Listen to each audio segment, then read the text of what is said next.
Hello, good morning, all of you. Welcome back. Now we will discuss about chapter 3 in class 7 in geography, movements of the earth. Chapter 3 in geography, movements of the earth, class 7th. So open your book, all of you, and ready for the explanation. Movements of the earth. Come on, chapter all of you. Millions of years ago, our earth did not look like what it does now. यानी लाखों साल पहले हमारी पृथ्वी जिस तरीके की अब दिखती है वैसी नहीं थी. This was explained by Alfred Wegener, a German Jio scientist. Jio scientist यानी अर्थ के बारे में, अर्थ का ज्योग्राफी क्या है, ठीक है. अर्थ का ज्योग्राफी का मतलब क्या होता है हिंदी में? भूगोल. भू का मतलब होता है पृथ्वी, गोल का मतलब गोल पृथ्वी, इसलिए ज्योग्राफी है आपका. तो वास्तव में इस गोल पृथ्वी के अंदर क्या है, इस सर्कुलर पृथ्वी के अंदर क्या है, ऐसे लोगों की, ऐसे इस चीज़ की स्टडी जो लोग करते हैं उसे जियो साइंटिस्ट कहते हैं. तो ऐसे ही एक आपके अल्फ्रेड वेजनर जियो साइंटिस्ट थे जर्मनी के, इन्होंने ऐसा एक्सप्लेन किया in the theory of continental drift इन 1912 में. थ्योरी ऑफ कॉन्टिनेंटल ड्रिफ्ट इन्होंने एक टॉपिक लिया था, उसमें इन्होंने ये बताया कि वास्तव में पृथ्वी है क्या. मतलब उन्होंने बताया कि जो हमारी अर्थ इस समय जैसी दिख रही है ऐसी थी नहीं. और वो जो थ्योरी थी जिसमें इस चीज़ के बारे में बताया गया उसे थ्योरी ऑफ कॉन्टिनेंटल ड्रिफ्ट कहते हैं. वर्ड से आपको पता चल रहा है कॉन्टिनेंटल यानी जो हमारे कॉन्टिनेंट्स डिवाइड हुए हैं, पहले कैसे थे, किस कंडीशन में थे, बाद में क्या हुआ. तो उन्होंने एक उसको टॉपिक दे दिया कि थ्योरी ऑफ कॉन्टिनेंटल ड्रिफ्ट, वास्तव में कॉन्टिनेंट्स थे क्या. This theory propose that our earth was one huge land mass and that there was only one super continent called the Pangaea.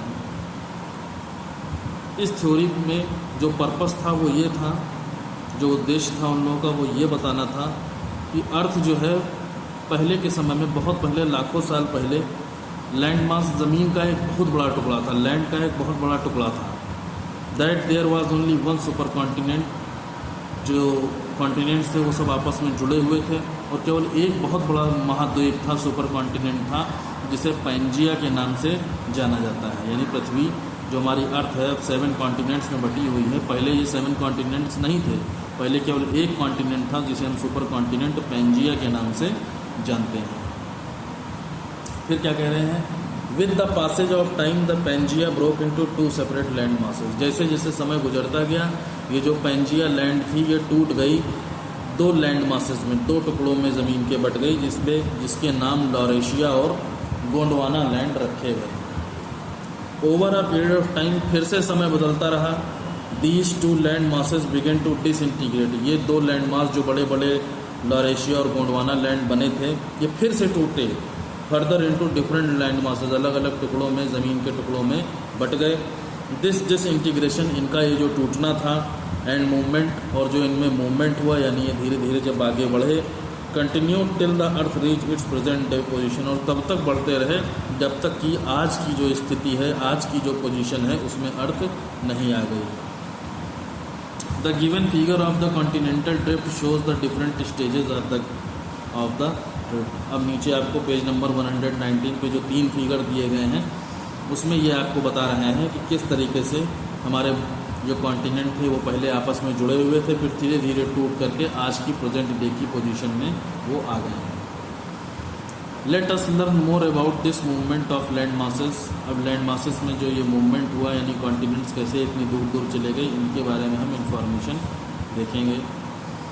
We know that the crust is the top most layer of the earth. हम ये बात जानते हैं कि जो crust है वो हमारी अर्थ की सबसे ऊपर की लेयर है. This crust consist of 7 major tectonic plates. इस क्रस्ट में, इसमें जो हमारी क्रस्ट है, जो टॉप मोस्ट लेयर अर्थ की है, ये 7 मेजर टेक्टोनिक प्लेट्स, इसमें भी, इस लेयर में भी प्लेटें बनी हुई हैं एक के ऊपर एक. जैसे मेरी उंगलियां आप देख रहे हैं, ये एक प्लेट हो गई, ये दूसरी प्लेट हो गई, ये तीसरी प्लेट हो गई, मतलब ये आपस में कई सारी प्लेटें जो हैं इस तरीके की 7 प्लेट्स आपकी मौजूद हैं.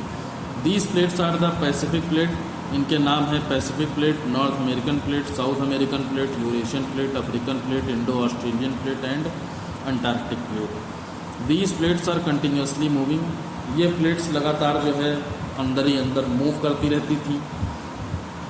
ये एक बहुत ही मतलब आप कह लीजिए ऐसी प्रोसेस है जिसको हम आँखों से नहीं देख सकते हैं। ये लाखों सालों में हुई है, ठीक है, लाखों सालों में धीरे धीरे, बहुत ही धीरे धीरे हुई है, जिसको हम देख नहीं सकते हैं या हमारे साइंटिस्ट इस चीज़ को देख नहीं पाए हैं, ठीक है। वो बता रहे हैं कि these plates are continuously moving. ये जो प्लेट्स थी ये लगातार मूव किया करती थी। दो there movement is extremely low, क्योंकि इनका जो मूवमेंट था वो बहुत ही ज़्यादा धीमा था, बहुत धीमा था। एक्सट्रीमली लो, हद से ज़्यादा धीमा। The reason behind the movement of the lithospheric plate is the high temperature at the core of the अर्थ। अब लिथोस्फेरिक जो प्लेट्स हैं जिनके नाम आपको बताए गए हैं, इनका मूवमेंट इतना धीमे होने की वजह ये थी कि जो पृथ्वी की कोर है, कोर यानी अभी पिछले चैप्टर में हम पढ़ चुके हैं, यानी जो मिडिल पार्ट होता था अर्थ का, बिल्कुल सेंटर का जो पार्ट होता था वो मोल्टेन होता था, पिघला हुआ होता था।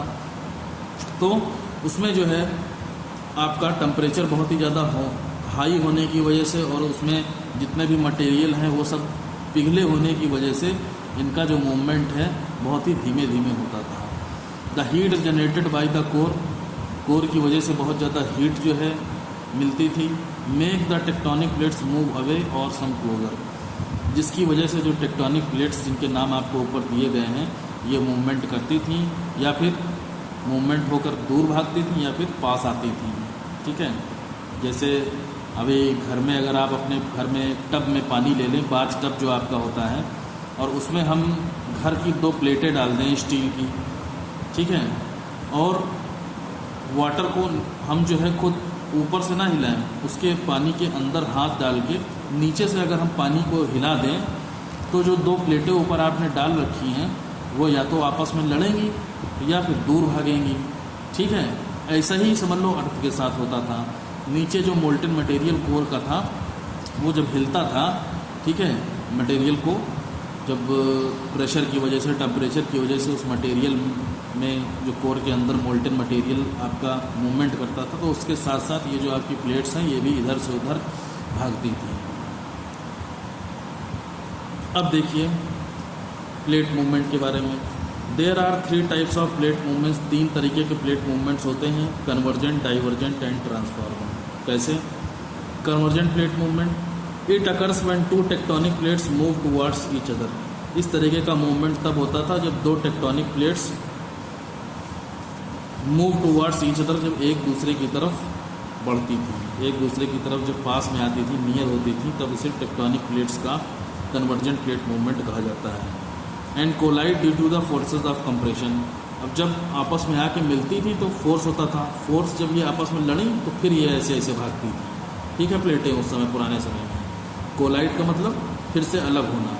तो due to the force of compression, इन लोग के ऊपर जब प्रेशर पड़ा आपस में प्लेट में तो ये कंप्रेशन हुआ इनके अंदर और ये फिर से कोलाइड हो गई, यानी अलग हो गई। व्हेन दीज प्लेट्स कोलाइड, जब ये प्लेट्स जो है कोलाइड हुई हमारी, the rock layers of the earth get folded.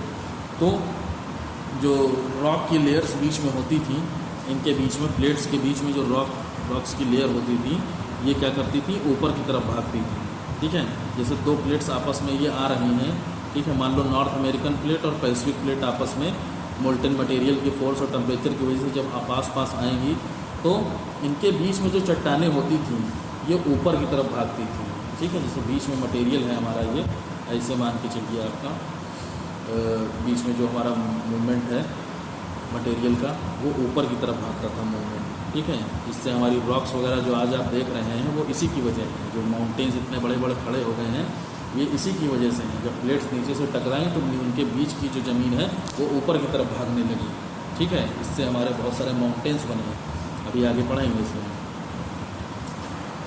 फिर क्या कह रहे हैं, this process is known as folding. ये जो प्रोसेस होती थी इसे ही फोल्डिंग कहा जाता है। It results in the formation of fold mountains, जिसकी वजह से हमारे फोल्ड माउंटेन्स फॉर्म होते हैं यानी बनते हैं। A fold mountains has down folds and up folds. ये जो फोल्ड माउंटेन्स होते हैं ये ऊपर की तरफ भी फोल्ड हो सकते हैं और नीचे की तरफ भी बढ़ सकते हैं। Known as synclines and anticlines. नीचे बढ़ने को सिंक्लाइंस कहा जाता है और ऊपर जब माउंटेन भागता है तो उसे एंटीस्लाइंस कहते हैं। The fold mountains can be categorize into old fold mountains. Fold mountains को बांटा जा सकता है फोल्ड माउंटेन्स में और यंग फोल्ड माउंटेन्स में, also known as new fold mountains, और यंग फोल्ड माउंटेन्स को न्यू फोल्ड माउंटेन्स के नाम से भी जाना जाता है। क्या मतलब है? जो ओल्ड फोल्ड माउंटेन्स आपके होते हैं ये बहुत लाखों साल पहले से जो मौजूद हैं, ठीक है, जैसे हिमालय पर्वत हो गया आपका, या फिर और एंडीज़ हो गया साउथ अफ्रीका में, ठीक है, और कंचनजंगा आपकी माउंटेन रेंज जो हो गई, इस तरीके के जो माउंटेन्स हैं जो बहुत पहले से मौजूद हैं उनको ओल्ड फोल्ड माउंटेन कहा गया कि बहुत पहले से हैं। और यंग फोल्ड माउंटेन्स किससे कहते हैं? जिनको ज़्यादा समय नहीं हुआ है, जिनको ज़्यादा टाइम नहीं हुआ है, टाइम ज़्यादा नहीं हो मतलब 1000 साल पहले या 2000 साल पहले या 5000 साल पहले, ये कम समय है, ये ज़्यादा समय नहीं है। रॉक्स के बनने के लिए ये बहुत ज़्यादा समय नहीं है, 5000 ईयर, लाखों साल पुरानी बात है। लाखों सालों में अगर 5-10 हज़ार साल पहले या 20,000 साल पहले या 50,000 साल पहले जो है कोई चट्टान हमारी बनी है, कोई रॉक हमारी बनी है, कोई माउंटेन हमारा बना है, तो कोई इसमें बड़ी बात नहीं है। इनको न्यू फोल्ड माउंटेन्स कहा जाता था। तो अब ओल्ड फोल्ड माउंटेन्स की बात करेंगे। Were formed about more than 200 million years ago. देखिए वही चीज़ आ गई जो हम बता रहे थे कि जो ओल्ड फोल्ड माउंटेन्स है वो लगभग 200 लाख साल पहले, 200 मिलियन मतलब 200 लाख साल पहले जो है हमारे ओल्ड फोल्ड माउंटेन्स यानी पुराने माउंटेन्स बने थे। These mountains have been eroded and have rounded peaks. These mountain have been eroded, ये माउंटेन्स धीरे धीरे एरोड होते रहे। एरोड मतलब इनके ऊपर का जो मटेरियल था वो धीरे धीरे कटता रहा हवाओं से, बारिश से, बर्फ़ के जमने से, ठीक है। पुराने समय के जो एनिमल्स इधर से उधर जाते थे, डायनासोर वगैरह एनिमल और बड़े बड़े जो एलिफेंट्स आपने देखे हैं, ये सब इनके सबके वजह से जो मिट्टी थी रॉक्स की वो एरोड होती गई, कटती गई।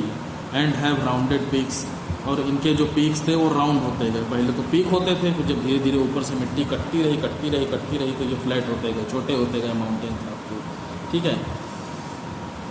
तो Aravallis in Rajasthan and the Urals in Eurasia are examples of old fold mountains. ऐसे अगर हम एग्जाम्पल के लिए बात करेंगे तो इसमें अरावली माउंटेन्स राजस्थान में और यूरस माउंटेन यूरेशिया में जो है वो ओल्ड फोल्ड माउंटेन्स के एग्जाम्पल हैं। यानी ये बहुत पुराने माउंटेन्स हैं जो कि अब घिस घिस करके छोटे हो गए हैं, यानी उनकी पीक जो हैं वो राउंड हो गई हैं। अब यंग फोल्ड माउंटेन्स की बात करेंगे। Were formed only 60 to 70 million years ago. देखिए हम हज़ारों में बात कर रहे थे, यहाँ तो लाखों में बता रहे हैं। यानी यंग फोल्ड माउंटेन्स उन माउंटेन्स को कहा जाता था जो 60 to 70 मिलियन यानी 60 से 70 लाख साल पहले जो माउंटेन्स बने हैं, ठीक है, उनको यंग फोल्ड माउंटेन्स कहते हैं। दे आर वेरी हाई, ये बहुत ऊंचे होते हैं। एंड हैव पॉइंटेड पीक्स, इनकी चोटी बहुत ऊंची होती है, पॉइंटेड पीक्स होती है। डीप वैलीज, बहुत गहरी गहरी घाटियाँ होती हैं इनमें। एंड पैरेलल रेंजेस, और इनके साथ साथ कई छोटे मोटे पहाड़ दूसरे भी होते हैं, छोटे मोटे माउंटेन्स या हिल्स भी होती हैं। The Himalayas and the Alps are example of young fold mountains. Himalaya और आल्प्स माउंटेन जो है आपका वो यंग फोल्ड माउंटेन्स के एग्जाम्पल हैं। स्टार्टिंग में हिमालयाज़ को मैंने यंग ओल्ड फोल्ड बता दिया था, लेकिन वो ओल्ड फोल्ड का नहीं है, ठीक है। हिमालयाज़ आपका यंग फोल्ड माउंटेन में कहा जाएगा, यानी 60-70 लाख साल पहले हिमालय हमारा बना है। तो इसमें हिमालयाज़ और आल्प्स पर्वत जो है आपके आल्प्स माउंटेन है वो यंग फोल्ड माउंटेन्स के एग्जाम्पल्स हैं। तो ये हो गया आपका कन्वर्जेंट प्लेट मूवमेंट में। अब आ जाता है डाइवर्जेंट प्लेट मूवमेंट। डाइवर्जेंट में क्या है? It occurs when two tectonic plates move away from each other due to the forces of tension, ठीक है। It occurs when two tectonic plates, यानी दो टेक्टोनिक प्लेट्स नीचे की जब एक दूसरे से लड़ करके दूर भागती हैं, ठीक है, जैसे लड़ी और फिर आपस में दूर भाग गई। पहले के जैसा ही है, कन्वर्जेंट के जैसा ही है। कन्वर्जेंट में कोलाइड होता था। कोलाइड जो का मतलब होता है आपस में मिल जाना, यानी एक दूसरे की तरफ अट्रैक्ट होकर आपस में कोलाइड हो गई, ठीक है। मैंने बता दिया था, सॉरी, ये अलग हो गई थी। कोलाइड का मतलब होता है मिलना, ठीक है, आपस में आई और प्लेट्स मिल गई, ठीक है, वो आप कन्वर्जेंट प्लेट मूवमेंट होगा। डाइवर्जेंट मतलब डाइवर्ज हो गई, डायरेक्शन उनकी चेंज हो गई, ठीक है। Away from each other due to the forces of tension. Tension बोलते हैं तनाव, उनके बीच में जो फोर्स पैदा होता था लड़ने के बाद, ठीक है, और दूर भागते हैं। जैसे हम ही लोग आपस में जब लड़ाई कर लेते हैं एक दूसरे से, तो हम लोग क्या करते हैं, कोई पास में तो बैठता नहीं है, ठीक है, दो फ्रेंड्स में अगर 2 फ्रेंड्स में फाइट हो जाए, अभी लड़ाई हो जाए, तो हम लोग पास में तो बैठेंगे नहीं, ठीक है, दूर दूर भागेंगे। ऐसा ही बिल्कुल प्लेट के साथ था। जब वो फोर्स के साथ आती हैं 2 प्लेटें अर्थ की क्रस्ट के नीचे, तो लड़ने के बाद जो फोर्स बनता है, जिसे हम टेंशन कहते हैं, जिससे वो दूर दूर भागती हैं, वो हमारा डाइवर्जेंट मूवमेंट कहलाता है। Due to the tension vertical faults और cracks are created along the lines of weakness in the crust। Tension की वजह से, यानी जो फोर्स इनसे जनरेट होता है, उससे वर्टिकल फॉल्ट्स, वर्टिकल यानी सीधे खड़ी खड़ी जो दरारें हैं या क्रैक्स जिनको बोलते हैं, वही चिटकना, are created along the lines of weakness in the crust. Crust में जहाँ जहाँ वीकनेस होती है वहाँ इस तरीके की दरारें पड़ जाती हैं। This process is known as faulting. इस प्रोसेस को फॉल्टिंग कहा जाता है। Sometimes a part of the crust between the cracks sinks down. कभी कभी क्रस्ट का जो एक हिस्सा है बिटवीन द क्रैक्स, जो कि चट्टानों के बीच में, जो क्रैक्स के बीच में होता था, sinks down and form a valley, वो नीचे की तरफ भागता था और घाटियाँ बना देता था, जैसा कि आपको फिगर में दिखाया जा रहा है। जब 2 प्लेट्स आपस में आई और फोर्स की तरफ से भागी, तो जो है हमारा क्या होता है, वैलीज बनती है। Such sunken valley is called a rift valley. इस तरीके से जो वैली या कह लो संकरी घाटियाँ बनती थी या पतली घाटियाँ बनती थी, उन्हें रिफ्ट वैली या ग्रेबन के नाम से जानते हैं। The Narmada and Tapi valleys in India are examples of rift valleys. इस तरीके से नर्मदा और जो तापी घाटियाँ हैं, तापी नदियों की घाटियाँ हैं भारत में, वो रिफ्ट वैलीज के उदाहरण हैं। Sometimes a part of the crust between the cracks is uplifted by internal forces and forms a block mountain. Sometimes, कभी कभी, अ part of the crust, crust का एक हिस्सा जो कि क्रैक्स के बीच में पड़ता है, इज़ अपलिफ्टेड, वो भी ऊपर की तरफ भागता है या उसको फोर्स मिलता है, बाय इंटरनल फोर्सेस, अंदर से आने वाले फोर्सेस, अर्थ के अंदर से, क्रस्ट के अंदर से, and forms of block mountain, उससे हमारे ब्लॉक माउंटेन बन जाते हैं। ब्लॉक माउंटेन का आपको ऊपर फिगर दिखाया गया है, और हॉस्ट या फिर इन्हें हॉस्ट भी कहा जाता है। The Vindhya and Satpura range in India are the examples of block mountains. Vindhya और सतपुरा रेंज हमारी ब्लॉक माउंटेन्स की एग्जाम्पल्स हैं। ट्रांसफॉर्म प्लेट मूवमेंट देखिए, it occurs when 2 tectonic plates horizontally slide past each other. It occurs, इस तरीके का मूवमेंट तब होता है जब 2 टेक्टोनिक प्लेट्स सीधे सीधे लड़ती हैं। हॉरिजॉन्टली मतलब सीधे सीधे आपस में ऐसे लड़ती हैं, उसके बाद ये स्लाइड होकर एक दूसरे से अलग भागती हैं। स्लाइड पास्ट ईच अदर, एक दूसरे से स्लाइड करती हैं, यानी plates horizontally slide past each other, ठीक है, मतलब सीधे सीधे, हॉरिजॉन्टली मतलब इस तरीके से, ठीक है, इस तरीके आपसे आती है। ये हो गया आपका ट्रांसफॉर्म प्लेट मूवमेंट, ठीक है, इधर की इधर चली गई, इधर की इधर चली गई, horizontally slide past each other, सीधे सीधे एक दूसरे से इधर उधर हो जाती है। This leads to tremendous friction, इससे बहुत ज़्यादा फ्रिक्शन बोलते हैं आपका घर्षण, ठीक है, फ्रिक्शन आपका होता है घर्षण। जब इस तरीके से पास होकर जो लेयर्स का मूवमेंट होता है, जो टेक्टोनिक प्लेट्स का मूवमेंट होता है, तो जब ये आपस में एक दूसरे को क्रॉस करती हैं, इस समय जो ये फोर्स आता है, ठीक है, इस टाइम पे जो फोर्स आता है उसे हम फ्रिक्शन बोलते हैं। इस फ्रिक्शन की वजह से results in volcanic eruption and earthquakes, बहुत सारे ज्वालामुखी फट जाते हैं और भूकंप भी आ सकते हैं। वॉल्केनोज, अब volcano is an opening on the surface of the earth. Volcanoes ज्वालामुखी क्या होते हैं देखिए, वॉल्केनोज पृथ्वी की लेयर के ऊपर या सरफेस के ऊपर एक खुला रास्ता होता है, थ्रू विच मोल्टेन मटेरियल, जहाँ से पिघला हुआ मटेरियल जिसे मैग्मा कहते हैं, ऐश राख भी इसमें तमाम होती है और हॉट गैसेज और गर्म गैसें बाहर निकलती हैं, उसे हम वॉल्केनो कहते हैं। क्या होता है वॉल्केनो? अर्थ की सरफेस के ऊपर एक ऐसा ओपनिंग एरिया, एक ऐसा खुला रास्ता जहाँ से पिघला हुआ मटेरियल जिसे मैग्मा कहते हैं, राख और गैसें बाहर निकलती हैं। The top of the volcano has an opening known as a crater. Volcano के एकदम टॉप पर यानी उसकी चोटी पर एक खुला रास्ता होता है जिसे क्रेटर कहा जाता है। When the erupted molten material forms layers, जब ये इसके फटने से जो पिघला हुआ मटेरियल बहुत सारी लेयर्स बनाता है, लेयर्स आफ्टर लेयर्स, लेयर पर लेयर बनाता जाता है, लावा बहता जाता है, एक के ऊपर एक, एक के ऊपर एक, इस तरीके से, and pile up around the opening, और फिर से ओपनिंग के चारों तरफ ऐसे इकट्ठा हो जाता है। It creates a cone shaped mountain, तो वहाँ पर कोन के शेप्ड का एक माउंटेन बन जाता है। This is known as volcanic mountain, और इसे हम ज्वालामुखी से बना हुआ माउंटेन कहते हैं या वॉल्केनिक माउंटेन बोलते हैं। The magma that reaches the surface of the earth is called lava. अब ये जो मैग्मा जो अर्थ की सरफेस तक पहुंचता है इसे हम लावा कहते हैं। And the passage through which the magma travels to the surface of the earth is called vent. और जिस रास्ते से पृथ्वी के अंदर से जो लावा है वो ज्वालामुखी से बाहर निकलता है उसे वेंट कहते हैं। ज्वालामुखी से निकलने वाले मैग्मा का वेंट या रास्ता उसका बोला जाता है।